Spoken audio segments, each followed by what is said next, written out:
আজকের ভিডিওতে আমরা চতুর্থ শ্রেণীর 2019 সালের বৃত্তি পরীক্ষার যে প্রশ্নপত্র প্রাথমিক শিক্ষা উন্নয়ন পর্ষদ পশ্চিমবঙ্গ পরিচালিত বৃত্তি পরীক্ষার যে প্রশ্নপত্র তার প্রশ্নের উত্তরগুলো আমরা দেখব।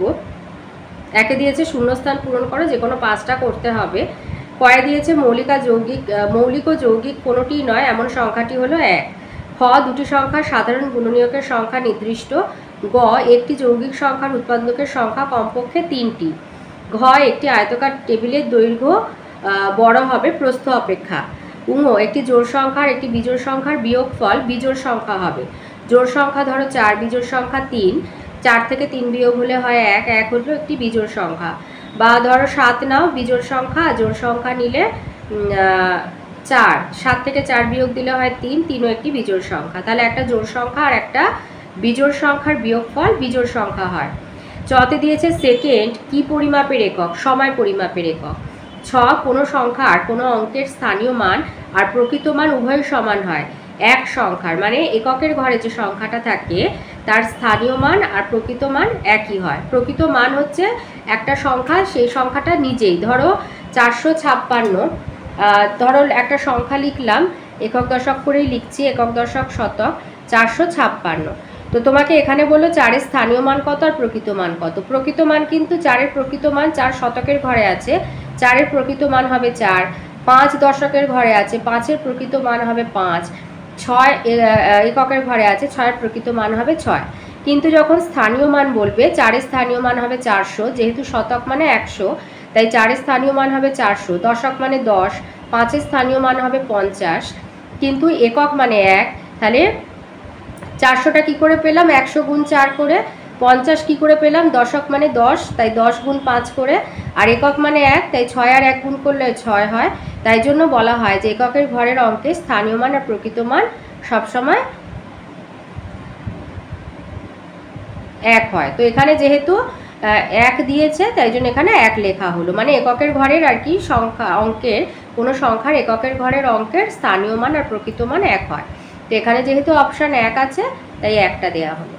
2-এর কতে দিয়েছে কথায় লেখো। এই এরকম বড় বড় সংখ্যা হলে একক দশক শতক হাজার মাথায় লিখে নেবে, লিখে নিয়ে তাড়াতাড়ি করে কথায় লিখবে, তাহলে আর কোনো ভুল হবে না। যেমন এটা হচ্ছে 5 কোটি 6 লক্ষ, অযুত আর হাজার, ও হাজার যখন দু সংখ্যার হয় তখন অযুত আর হাজার নিয়ে হাজার হয়, তাই এটা লিখবে 80,000 আর 51। তাহলে 5 কোটি 6 লক্ষ 80,000 51। খতে দিয়েছে বড় থেকে ছোট সাজাও। তো বড় থেকে ছোট সাজাও, এখানে দেখো 2-এর 9, 1-এর 3, 13-র 18, আর এখানে শুধু একটা 1 দিয়েছে। তো 9, 3, 18 লসাগু করবে, লসাগু করে হয়েছে 54। 3 3-এ 9, 3 1-এ 3, 3 6 18, আবার 3 দিয়ে 3 3-এ 9, 3 1-এ 3, 3 2-এ 6। তো এই সব কটা গুণ করলে হচ্ছে 54। তাহলে এখানে সবার হরগুলোকে 54 নিয়ে যাব, তাই একটাকে লিখলাম 54-র 54। তাহলে এখানে 9-কে 6 দিয়ে গুণ করে 54, তাই 2-কে 6 দিয়ে গুণ করে 12। 3-কে 18 দিয়ে গুণ করলে 54 হয়, তাই 1-কে 18 দিয়ে গুণ করলাম 18। 18-কে 3 দিয়ে গুণ করলে হয় 54, তাই 13-কে 3 দিয়ে গুণ করলাম 39। আর এখানে 54 54 যেহেতু লব আর হরে একই, তাই 1 দিয়ে গুণ করলাম।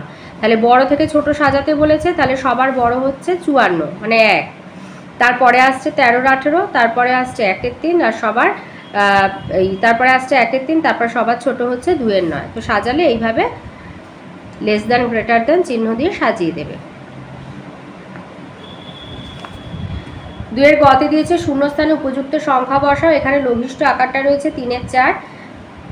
তো এইখানে একটু ভুল আছে, 4-এর সাথে কোনো সংখ্যা গুণ করলে 18 হয় না, তো এটা 28 হবে, এখানে 28 করে নেবে। তাহলে এটা 4 7 28, তাহলে 3-কে 7 দিয়ে গুণ করলে 21 পাবো। 3-কে 4 দিয়ে গুণ করলে 12 হয়, তাই 4 4-এ 16। 4-কে 5 দিয়ে গুণ করলে 20 হয়, তাই 3 5-এ 15। ঘতে আছে একটা দড়ির দৈর্ঘ্য 12 মিটার 48 সেন্টিমিটার, দড়িটিকে সমান 6 ভাগে ভাগ করলে প্রতিটি ভাগের দৈর্ঘ্য কত হবে? তাহলে আগে মোট যে দৈর্ঘ্য 12 মিটার 48 সেন্টিমিটারকে আগে সেন্টিমিটারে নিয়ে আসবে। 1 মিটার সমান হচ্ছে 100 সেন্টিমিটার, তাই 12-কে 100 দিয়ে গুণ করবে, 12 100 1200 সেন্টিমিটার, তার সাথে 48 যোগ করলে তাহলে 12 মিটার 48 সেন্টিমিটার মানে 1248 সেন্টিমিটার। তাহলে 6টা ভাগের মোট দৈর্ঘ্য হচ্ছে 1248 সেমি, তাহলে একটা ভাগের দৈর্ঘ্য হবে 1248 ভাজিতক 6 সেমি। তো 1248কে 6 দিয়ে ভাগ করলে 12, 6 দুগুণে 12, 4 নেমেছে। কোনো সংখ্যা নেবে না গেলে যদি আমাকে পাশের সংখ্যাটা নামাতে হয় তাহলে ভাগফলে একটা শূন্য বসিয়ে দেবে। তাই এই শূন্যটা বসিয়ে 8টাকে নামালাম, তারপরে 8 বার গেলে 6 8 48। তাহলে প্রতিটা ভাগের দৈর্ঘ্য হবে 208 সেন্টিমিটার। উঙর দাগের অঙ্কতে বলেছে 0.45। 0.45 এটা একটা দশমিক ভগ্নাংশ, একে সামান্য ভগ্নাংশে পরিণত করে লঘিষ্ঠ আকারে প্রকাশ করো। তাহলে 0.45 মানে 45-এর 100 লঘিষ্ঠ আকার করলে হচ্ছে 9-এর 20। 5 দিয়ে কাটলাম, 5 9 45, আর 100কে 5 দিয়ে কাটলে 20, 9-এর 20। চতে দিয়েছে তুমি সকাল 7টা 30 মিনিট থেকে 9টা 15 মিনিট পর্যন্ত পড়াশোনা করো। কতক্ষণ পড়াশোনা করো? তো সকালের টাইমগুলো ঘড়ির যা টাইম থাকে সেটাকেই ঘন্টা মিনিট হিসাবে ধরা হয়। তো 9টা 15 মানে 9 ঘন্টা 15 মিনিট ধরতে পারি, 7টা 30 মানে 7 ঘন্টা 30 মিনিট।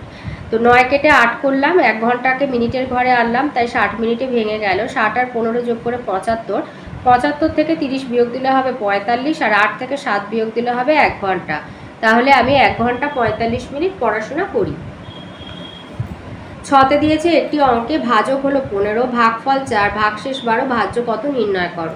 তো ভাজ্য বের করার সূত্র আছে, আমরা জানি ভাজক গুণ ভাগফল যোগ ভাগশেষ। তাহলে এখানে আমাদের ভাজক বলেছে কত 15, ভাগফল 4, ভাগশেষ 12।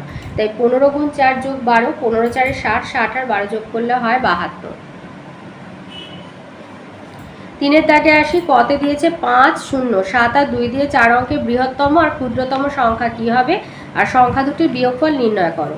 4 অঙ্কের বৃহত্তম সংখ্যা ঠিক হলে তোমায় 1 দেবে, ক্ষুদ্রতম সংখ্যা যদি ঠিক লেখো তাহলে 1 দেবে, আর বিয়োগফলটা ঠিক করে করলে 2 দিয়ে দেবে। এগুলো পার্ট কোশ্চেন বলে। তো এখানে যেহেতু শূন্য দিয়ে সংখ্যা আছে, মানে শূন্যটাও রাখতে হবে, তো শূন্য দিয়ে কোনো অঙ্ক শুরু করবে না। তাহলে 4 অঙ্কের বৃহত্তম ক্ষেত্রে সব থেকে বড় থেকে ছোট সাজাবে, 7 5 2 0 মানে 7520 হবে। আর ক্ষুদ্রতমর ক্ষেত্রে শূন্যটা বাদ দিলে 5 7 2-এর মধ্যে সব থেকে ছোট 2, তাহলে 2-এর পরে 0 লিখে তারপরে 5 তারপরে 7 মানে 2057 লিখবে। তাহলে 4 অঙ্কের বৃহত্তম সংখ্যা হচ্ছে 7520 আর ক্ষুদ্রতম 2057। তাহলে নির্ণয় বিয়োগফল, এটাকে 10 ধরবে, 7-এর পরে 3 গাঁটে 10, 5 আর 1 6, 6-এর পরে এটাকে 12 ধরছি, 6 গাঁটে 12, হাতে 1, 5 থেকে 1 কমে গেলে 4, আর 7 থেকে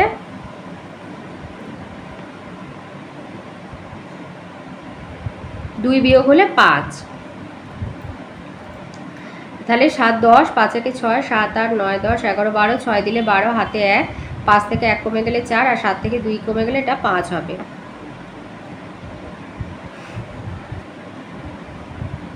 তাহলে নির্ণয় বিয়োগফল হবে 5463। খতে বলেছে কোনো সংখ্যা 9 দ্বারা বিভাজ্যতার শর্ত কি, এর জন্য 2 নাম্বার আছে। আর এই শর্ত ব্যবহার করে 9 0 তারকা 3 সংখ্যাটি তারকা চিহ্নিত স্থানে কোন অঙ্ক বসালে সংখ্যাটি 9 দ্বারা বিভাজ্য হবে তা লেখো। 9 দ্বারা বিভাজ্যতার শর্ত মানে 3 দ্বারা বিভাজ্যতার শর্তের মতো কোনো সংখ্যার অঙ্কগুলির যোগফল 9 দ্বারা বিভাজ্য হলে সংখ্যাটি 9 দ্বারা বিভাজ্য হবে। তাহলে এই তারকা চিহ্নিত স্থানে আমি কত বসাবো, 9 যোগ 0 যোগ, এখানে একটা বাক্স করবে তারকা চিহ্নিত স্থানটাতে, যোগ 3। তাহলে 9 আর 3 হচ্ছে 10 11 12, 12-র সাথে 6 যোগ করলে হয় 18, 18 ভাজিতক 9 মানে 2, তার মানে 18 9 দ্বারা বিভাজ্য। তাহলে 9063 তা সংখ্যাটি 9 দ্বারা বিভাজ্য হবে। সুতরাং তারকা চিহ্নিত স্থানে 6 অঙ্ক বসালে সংখ্যাটি 9 দ্বারা বিভাজ্য হবে। এছাড়া আরও বসাতে পারো, যত বসাবে মানে বড় করবে এই সংখ্যাটাও বড় হয়ে যাবে। তো 6টা 18 ধরো, 9-কে 9, 9 2 18, এরপরে চলে আসবে 27, তাহলে তোমাকে নিয়ে যেতে হবে। তো যত বড় হবে তত ভাগের সমস্যা হবে। তো 6টা বসালে 9 2 18 মিলে গেল, তাহলে ওখানে 6 বসবে। গ বলেছে তোমাদের স্কুলে 608 জন ছাত্র আছে, একজন প্রত্যেক ছাত্র মানে একজন ছাত্রকে 52 টাকা দামের বই দিতে মোট কত টাকা লাগবে। তাহলে 608 জন ছাত্র মানে 608টা বই কিনতে হবে আমাকে। তাহলে একজন ছাত্রকে জন্য লাগছে 52 টাকা, 52 টাকার বই কিনবো। তাহলে এরকম 608খানা বই আমি কিনবো। তাহলে একটা বইয়ের জন্য যদি আমার 52 টাকা দিতে হয়, একজন ছাত্র মানে একটা বই, তাহলে 608 জন ছাত্রের জন্য আমাকে দিতে হবে, গুণ করে দেবে 608 গুণ 52, 8 দুগুণে 16, 6 দুগুণে 12, 5 8 40, 5 6 30, তো যোগ করলে 31,616 টাকা। তাহলে মোট 31,616 টাকা লাগবে। ঘতে দিয়েছে 609 মাস, কত বছর কত মাস। তো 1 বছর সমান যেহেতু 12 মাস, তাই 609কে 12 দিয়ে ভাগ করলে ভাগফল হবে বছর আর ভাগশেষ হবে মাস। তো 60 নেবে, 12 5 60 মিলে গেল। আর বলেছি ভাগের ক্ষেত্রে প্রতি ধাপে একটা সংখ্যা নামবে, এই তো সংখ্যাটা নামলো আর যাচ্ছে না, তাই ভাগফলে একটা শূন্য বসিয়ে দেবে। কারণ দেখো আমাকে ভাজ্য বের করার সূত্র হচ্ছে ভাজক গুণ ভাগফল যোগ ভাগশেষ। তাহলে 50 আর 12 গুণ করলে হয় 50, 5 12 60, মানে হচ্ছে 600, 600 আর 9 যোগ করলে 609। তুমি যদি এখানে শুধু 5 দাও, 12 5 60 আর 9 যোগ করলে হবে 69, তাহলে ভুল হবে। তাই সংখ্যা নেমে যদি আর না যায় তাহলে ভাগফলে একটা শূন্য বসিয়ে দিতে হয়। তাহলে হচ্ছে 50 বছর 9 মাস, তাহলে 609 মাস মানে 50 বছর 9 মাস। উঙোতে দিয়েছে একটা পাত্রে 20 লিটার জল ধরে। তুমি প্রথমে 5 লিটার 657 মিলিলিটার জল, তারপরে আবার 9 লিটার 798 মিলিলিটার জল ওই পাত্রে ঢাললে। তাহলে পাত্রে মোট কতটা জল ঢাললে? তাহলে এই সংখ্যাটা 5 লিটার 657 আর 9 লিটার 798 মিলিলিটার যোগ করলে এই উত্তরটা পাবো। এবার বলেছে পাত্রটি সম্পূর্ণ ভর্তি করতে আর কতটা জল ঢালতে হবে। তাহলে মোট জল 20 লিটার থেকে এই দুটোর যোগফল বিয়োগ দিলে হয়ে যাবে। তার মানে আমাদের একটা যোগ হবে আর একটা বিয়োগ হবে। তাহলে মোট কতটা জল ঢাললাম? 5 লিটার 657 মিলিলিটার আর 9 লিটার 798 মিলিলিটার। তাহলে এই দুটো যোগ করব। এই দুটো এমনি প্রথমে এরকমভাবে সাজিয়ে নিয়ে যোগ করে বসাবে। তো যোগ করে বসিয়ে দেখতে পাচ্ছ আবার হয়েছে এই যে 7 8 15 5 হাতে 1, 9 1 10 5 15 5 হাতে 1, 6 1 7 আর 7 14 আর 9 আর 5 এখানে 14 লিটার 1455 মিলিলিটার। তো 1455 মানে 1000 যোগ 455 মিলিলিটার। তাহলে 14 লিটারটা লিখলাম, 1000 মিলিলিটার মানে 1 লিটার, তাই লিখলাম 14 যোগ 1 মানে 15 লিটার 455 মিলিলিটার মোট জল আমি ঢেলেছি। তাহলে পাত্রটাতে জল ভরতে এবার পাত্রে মোট জল ধরে 20 লিটার। তাহলে পাত্রটি সম্পূর্ণ ভর্তি করতে আর জল ঢালতে হবে 20 লিটার 00 মিলিলিটার থেকে 15 লিটার 455 মিলিলিটার বিয়োগ দিয়ে দেবে। তাহলে 20 থেকে 1 ধার নেবে, হবে 19, আর সেটা মিলিলিটারে ঘরে গেলে 1000-এ ভেঙে যাবে। 1000 থেকে 455 বিয়োগ দেব। তাহলে এটাকে 10 ধরবো, 5 গাটে 10 হাতে 1, 5 1 6, 4 গাটে 10 হাতে 1, 4 1 5, 6 7 8 9 10 5, আর 19 থেকে 15 বিয়োগ হলে হয় 4। তাহলে আর কত লিটার জল ঢালতে হবে? 4 লিটার 545 মিলিলিটার। তাহলে আমি পাত্রে 15 লিটার 455 মিলিলিটার জল ঢাললাম, আর পাত্রটি সম্পূর্ণ ভর্তি করতে 4 লিটার 545 মিলিলিটার জল ঢালতে হবে। আচ্ছা, তারপরে চয়েতে দিয়েছে 2708 সেন্টিমিটার সমান কত মিটার কত সেন্টিমিটার। তো 1 মিটার সমান 100 সেন্টিমিটার। তো এই সেন্টিমিটারকে 100 দিয়ে ভাগ করলে ভাগফল মিটার ভাগশেষ সেন্টিমিটার হবে। তো 270 নেবে, দুবার যাবে, 708 হলো। যেহেতু এটা বিয়োগ করে পেয়েছি আর 8টা একটাই নামলো, তাহলে আবার 7 বার যাবে, 7 100 700, তাহলে 27 মিটার 8 সেন্টিমিটার।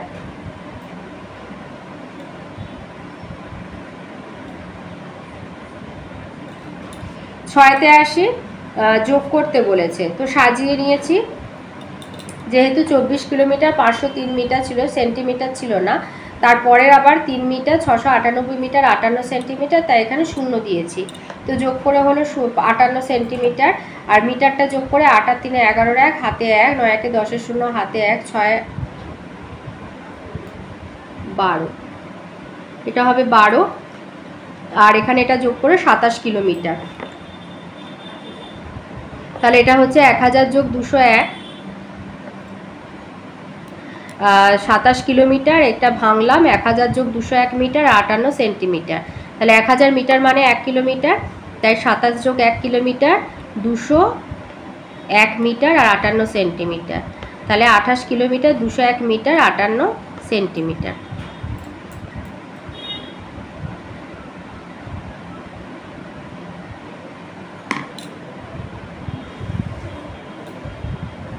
বর্গিন যতে আসে, একটি সাইকেল কিনতে 1830 টাকা লাগবে। বলেছে প্রতি মাসে কত টাকা করে জমালে 6 মাস পরে আমি সাইকেলটা কিনতে পারবো। তাহলে 6 মাসে আমাকে মোট জমাতে হবে 1830 টাকা। তাহলে প্রতি মাসে আমি কত টাকা জমাবো? তাহলে এইভাবে লিখবে, 6 মাসে জমাতে হবে 1830 টাকা, তাহলে 1 মাসে জমাতে হবে 1830 ভাজিতক 6। তাহলে 18 নিলে 3 6 18, 3 নেমে যায়নি, তাই শূন্য বসিয়ে এই শূন্যটাকে নামালাম, 6 5 30। তাহলে প্রতি মাসে আমাকে 305 টাকা জমাতে হবে। 4 দাগে আসি। তোমার বাবা 790 টাকা দামের 5টা শাড়ি, 435 টাকা দামে 3টে ধুতি কিনবেন। তার মোট কত টাকা লাগবে? তোমার বাবার কাছে আছে 4560 টাকা, আর কত টাকা দরকার নির্ণয় করো। তাহলে একটা শাড়ির দাম 790 টাকা, তাহলে 5টি শাড়ির দাম 790 গুণ 5, 5 শূন্য শূন্য, 5 9 45, 7 4, 5 7 35, আর 4 39, 3950 টাকা পড়ছে। একটা ধুতির দাম হচ্ছে 435 টাকা, এই যে 435 টাকা দামের। তাহলে 3টে ধুতির দাম 435 গুণ 3, 3 5 15 5, হাতে 1, 3 3 10 10 0, হাতে 1, 3 4 12 13। তাহলে 5টা শাড়ি আর 3টে ধুতি কিনতে মোট টাকা লাগছে 9 আর 3, এটা 5 নামলো, এটাও 5 নামলো, 12 2, হাতে 1 4 5, 5255 টাকা। বাবার কাছে আছে 4560 টাকা, তাহলে বাবার আর টাকা লাগবে 5255 থেকে 4560 বিয়োগ দিলে 5 নেমে গেল। এটা 15 ধরবে, 9 8 15, হাতে 1, 5 1 6, 7 8 9 10 11 12 6, আর 4 1 5, মিলে গেল 695 টাকা। তাহলে তার মোট 5255 টাকা লাগবে, আর তার আর 695 টাকা দরকার। কতে দিয়েছে একটা বাড়িতে 16টা দরজা, 42টা জানালা আছে। জানালাগুলোর জন্য মোট 63 মিটার পর্দার কাপড় লাগে। এবার প্রতিটি দরজার জন্য প্রতিটি জানালার দ্বিগুণ কাপড় লাগে। 1 মিটার কাপড়ের দাম 145 টাকা হলে দরজা জানালাগুলোর জন্য পর্দার কাপড় কিনতে কত টাকা লাগবে? তাহলে 42টা জানালা মানে 42টা পর্দা। এবার 42টা পর্দার জন্য মোট কাপড় লাগে 63 মিটার। তাহলে একটা পর্দার জন্য কাপড় লাগবে 63 42, তো এটা আমি 7 দিয়ে কাটলাম, 7 9 63, 7 6 42, আবার 3 দিয়ে কাটলাম, 3 3 9, 3 2 6, 3 এর 2 মিটার মানে 1.5 মিটার। তাহলে একটা জানালার জন্য পর্দা লাগছে 1.5 মিটার মানে 1.5 মিটার আর কি। এবার বলেছে তাহলে একটা দরজার জন্য কাপড় লাগছে একটা জানালার কাপড়ের দ্বিগুণ, তার মানে 1.5 মিটার গুণ 2 মানে 3 মিটার। 16টা দরজা মানে 16টা পর্দা, তাহলে একটা দরজার পর্দার জন্য কাপড় লাগছে 3 মিটার, তাহলে 16টা দরজার পর্দার জন্য কাপড় লাগবে 16 গুণ 3 48 মিটার। তাহলে 16টা দরজার 42টা জানালা আছে, 42টা জানালার জন্য মোট কাপড় 63 মিটার লাগবে বলে দিয়েছে। তাহলে মোট পর্দার কাপড় লাগছে 63 যোগ 48, তার মানে 8 আর 3 11 1, হাতে 1, 4 আর 6 6 আর 4 10, আর 1 11, 111 মিটার। এবার 1 মিটার কাপড়ের দাম 145 টাকা, তাহলে 111 মিটার কাপড়ের দাম 145 টাকা গুণ 111, তো যোগ করে হচ্ছে 16,095 টাকা। তাহলে দরজার জানলাগুলোর জন্য মোট পর্দার কাপড় কিনতে মোট লাগবে 16,095 টাকা। গতে বলেছে রাম রহিমা যদুর বয়সের গড় হলো 14 বছর 4 মাস।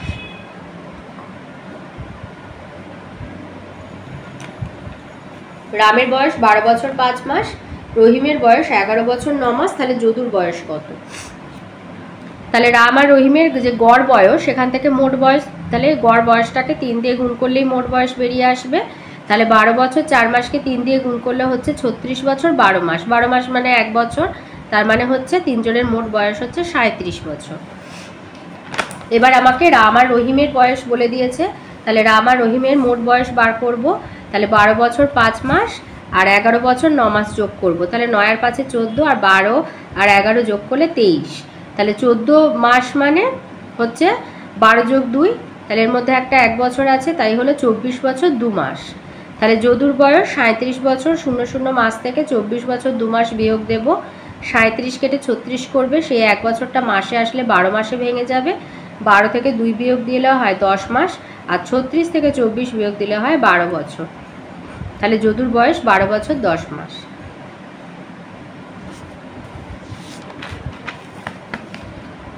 ভয়ের দাগে একটা সরল আছে, তো সরলটা প্রথমে তুলে নিলে এবার এই প্রথম বন্ধনীর ভেতরে দেখো 3টে কাজ আছে, তো ভাগের কাজটা আগে করবে। 15 6 90 লিখলে 15 গুণ 4 বিয়োগ 11, বাইরে যেগুলো আছে ভাগ 3 বিয়োগ এগুলো লিখে নিলে। এবার এই বন্ধনীর ভেতরেও দুটো কাজ আছে, তো ভাগের কাজটা দেখো করা যাবে না, গেলে ভগ্নাংশ হবে, তাই আমি বিয়োগটা করব। 6 বিয়োগ 2 4, ভাজিতক 4, বাইরে যে গুণ 2 আছে লিখে নিলে। এবার এদিকের এই প্রথম বন্ধনীর মধ্যে আবার দুটো কাজ আছে, তো গুণের কাজটা আগে করবে। 15 4 60 বিয়োগ 12, ভাজিতক 3 বিয়োগ 4 আর 4 ভাগ করলে হয় 1, 1 আর 2 গুণ করে এভাবে লিখে রাখবে। 60 থেকে 12 বিয়োগ হলে হয় 48, 48 ভাগ 3, আর 2 1 বিয়োগ 2। ভাগের কাজটা আগে করবে। 16 বিয়োগ 2 মানে 14। কুঙ্গতে দিয়েছে একটি কাগজে 2 এর 15 অংশ লাল রং, 4 এর 15 অংশ সবুজ, 7 এর 15 অংশ হলুদ, 1 এর 15 অংশ নীল রং করা হলো। তাহলে মোট কত রং করা হলো আর কত রং করতে বাকি আছে। তো এগুলো সব যোগ করে দিলেই মোট কত রং করা হয়েছে পেয়ে যাবে। তো যেহেতু একই হর বিশিষ্ট অঙ্ক, শুধু লবগুলো যোগ করবে আর হর একটা লিখবে। তো যোগ করে হচ্ছে 14 এর 15 অংশ রং করা হয়েছে। এবারে লিখবে ধরি পুরো কাগজ সমান হচ্ছে 1 অংশ। তাহলে রং করতে বাকি থাকলো 1 বিয়োগ 14 এর 15 মানে 15 বিয়োগ 14/15 মানে 1 এর 15 অংশ। তাহলে কাগজের মোট 14 এর 15 অংশ রং করা হলো আর 1 এর 15 অংশ রং করতে বাকি থাকলো। চতে দিয়েছে তোমার কাছে 15টা আপেল আছে, তোমার বোনের কাছে 10টা বেদানা আছে। একটি ঝুড়িতে তোমরা সমান সংখ্যায় আপেল আর বেদানা একসঙ্গে রাখবে, কতগুলি ঝুড়ি লাগবে? তো এদের গুণনীয়কগুলো বার করবে। 15-র গুণনীয়ক হচ্ছে 1, 3, 5, 15 আর 10-এর গুণনীয়ক হচ্ছে 1, 2, 5, 10। তাহলে এদের সাধারণ গুণনীয়কগুলি হচ্ছে 1 আর 5। তাহলে ঝুড়ি লাগবে কটা? একটি বা 5টি। 5টি ঝুড়িতে আমরা সমান সংখ্যায় আপেল আর বেদানা রাখতে পারবো। ছতে বলেছে মৌলিক সংখ্যা কাকে বলে, এর জন্য 2 নাম্বার। যৌগিক যমজ মৌলিক সংখ্যা কাকে বলে, এটার জন্য 2। দুটি যমজ মৌলিক সংখ্যার বিয়োগফল কত, এর জন্য 1। আর 7 আর 13কে যমজ মৌলিক সংখ্যা বলা যায় কিনা ব্যাখ্যা করো, তার জন্য আছে 3। তাহলে মৌলিক সংখ্যা কাকে বলে? যেসব সংখ্যার 1 এবং সেই সংখ্যা ছাড়া অন্য কোনো উৎপাদক থাকে না তাকে মৌলিক সংখ্যা বলে, 2, 3, 5, 7 ইত্যাদি। যমজ মৌলিক সংখ্যা কাকে বলে? যে দুটি মৌলিক সংখ্যার বিয়োগফল 2 তাদের যমজ মৌলিক সংখ্যা বলে, যেমন 5, 7, 11, 13। তাহলে দুটি যমজ মৌলিক সংখ্যার বিয়োগফল হয় 2। আর 7 আর 13 যমজ মৌলিক সংখ্যা কিনা লিখবো।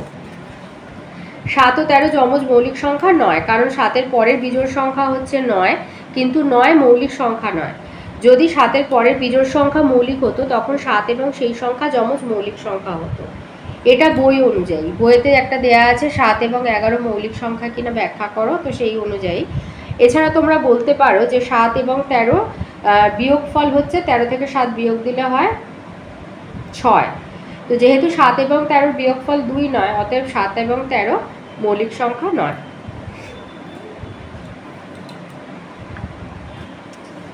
বর্গিন জতে দিয়েছে পার্থবাবু প্রতি মাসে 16,200 টাকা আয় করেন, তার 5-এর 9 অংশ সংসার খরচ করেন, 1-এর 5 অংশ বাড়ি ভাড়া দেন, আর ছেলে মেয়েদের পড়াশোনার জন্য 975 টাকা খরচ করে বাকি টাকা জমান। বছরে তার কত টাকা জমে? তাহলে আয়টা যেটা দিয়েছে সেটা দিয়েছে মাসের আয়। তাহলে সংসার খরচ আর বাড়ি ভাড়ার জন্য মোট খরচ হচ্ছে 5-এর 9 যোগ 1-এর 5, 9 আর 5-এর লসাগু হয় 45, তো যোগ করে হচ্ছে 34, 45 অংশ। তাহলে 16,200 টাকা 34-এ 45 অংশ কাটাকুটি করে হচ্ছে 12,240 টাকা।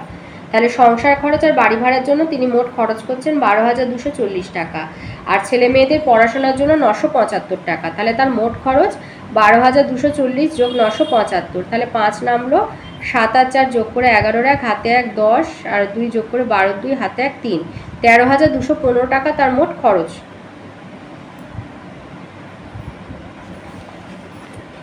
তাহলে তিনি প্রতি মাসে জমান 16,200 টাকা থেকে 13,215 বিয়োগ দেব। 5 দিলে 10, হাতে 1 2, 8 দিলে 10, হাতে 1 2 1 3, 9 দিলে 12, হাতে 1 3 1 4 5 6, 2,985 টাকা। তাহলে এক বছর মানে 12 মাস, তাহলে এক মাসে জমাচ্ছে 2,985, 12 মাসে জমাচ্ছে 2,985কে 12 দিয়ে গুণ করে দেবে, দিলে হবে 35,820 টাকা। তাহলে বছরে তিনি 35,820 টাকা জমান।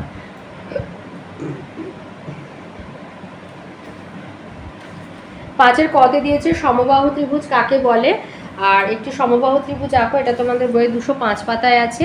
যে ত্রিভুজে 3টে বাহুর দৈর্ঘ্য সমান তাদের সমবাহু ত্রিভুজ বলা হয়। এইভাবে 2.5 সেমি নিয়ে এই যে 2 আর তারপরে এই 5 নিয়ে এইভাবে প্রত্যেকটা বাহুকে এইভাবে রেখে ত্রিভুজ এঁকে নেবে। কতে দিয়েছে একটি আয়তঘন বস্তুর কয়টি তল? 6টি তল। আর তলগুলি সমতল না বক্রতল? তলগুলি সমতল। গতে দিয়েছে বর্গাকার কাঠের পরিসীমা 48 মিটার, ওটা কাঠের না মাঠের হবে। মাঠের দৈর্ঘ্য আর প্রস্থ নির্ণয় করো। যেহেতু বর্গাকার দৈর্ঘ্য প্রস্থ হবে না, একই হবে, তাহলে বর্গাকার মাঠের পরিসীমা 48 মিটার, তাহলে একটা ধারের দৈর্ঘ্য 48 মিটার ভাজিতক 4 মানে 12 মিটার। অতএব মাঠের দৈর্ঘ্য সমান প্রস্থ সমান 12 মিটার।